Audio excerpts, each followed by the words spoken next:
ఇక్కడ మీకు నలుగురు అన్నదమ్ములు, వాళ్ళది ఒక కంపెనీ ఉన్నది.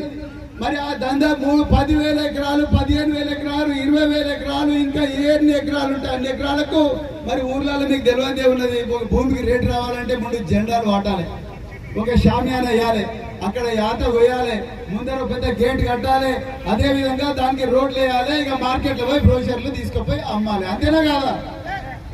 రేవంత్ రెడ్డి కూడా ఆయన టైం అంతా 18 గంటల రివ్యూ అంతా కూడా ఫ్యూచర్ సిటీ అని ఒక సిటీ పెట్టుకున్నాడయ్యా.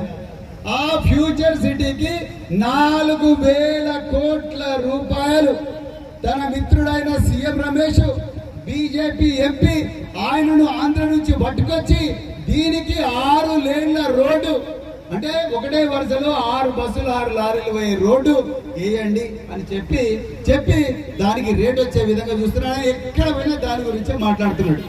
మీరు ఒకసారి ఆలోచించండి, ముఖ్యమంత్రి గుండె ఎక్కడున్నది? ముఖ్యమంత్రి మరి ఆయన రివ్యూలు ఎవరి గురించి చేస్తా ఉన్నాడు?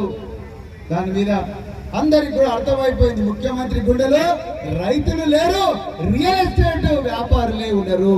తనకు రియల్ ఎస్టేట్ లో లాభాలు వస్తే చాలు.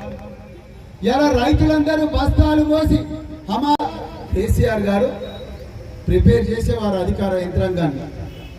అందువల్లనే రైతులు చాలా ఆనందంగా బతికిండ్రు. రైతు భరోసా కావచ్చు, రైతు బీమా కావచ్చు, అదే విధంగా ధాన్యం కొనుగోలు సెంటర్లు కావచ్చు, మద్దతు ధర కావచ్చు, ఎక్కడైనా కూడా కేసీఆర్ గారు రైతుల కళ్ళల్లో కన్నీళ్లు వచ్చే విధంగా ఎప్పుడు కూడా చూడలేదు మిత్రులారా. కేవలం ఆనంద బాష్పాలే ఉండేవి. 70,000 కోట్ల రూపాయలు రైతు బంధు ఇచ్చిన ఏకైక ముఖ్యమంత్రి దేశంలో కేసీఆర్ గారు.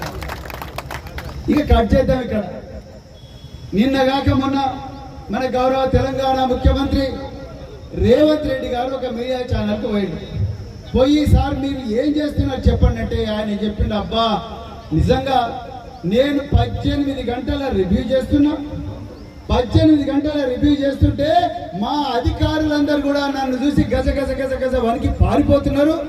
ఇంత గొప్పగా రివ్యూ చేసే ముఖ్యమంత్రి దొరకలేదు. సమస్యలు ఇమ్మీడియట్ గా అప్పటిదప్పుడే మరి పరిష్కారం చేస్తున్నా. నేను నా జీవితంలో నాకు వచ్చిన అరుదైన అవకాశం ఇది. నేను మొత్తం ప్రజల సమస్యలను కూడా పరిష్కారం చేసి చరిత్రలో నాకు ఒక స్థానం నిలిపించుకోవాలని చూస్తున్నా అని అన్నాడు. నమ్ముతున్నారా ఇవన్నీ మాటలు? మీరు గట్టిగా చెప్పారు, నమ్ముతున్నారా? 18 గంటలు రివ్యూ చేసిన ముఖ్యమంత్రి ఒక్క కళ్ళానికన్నా పోయిన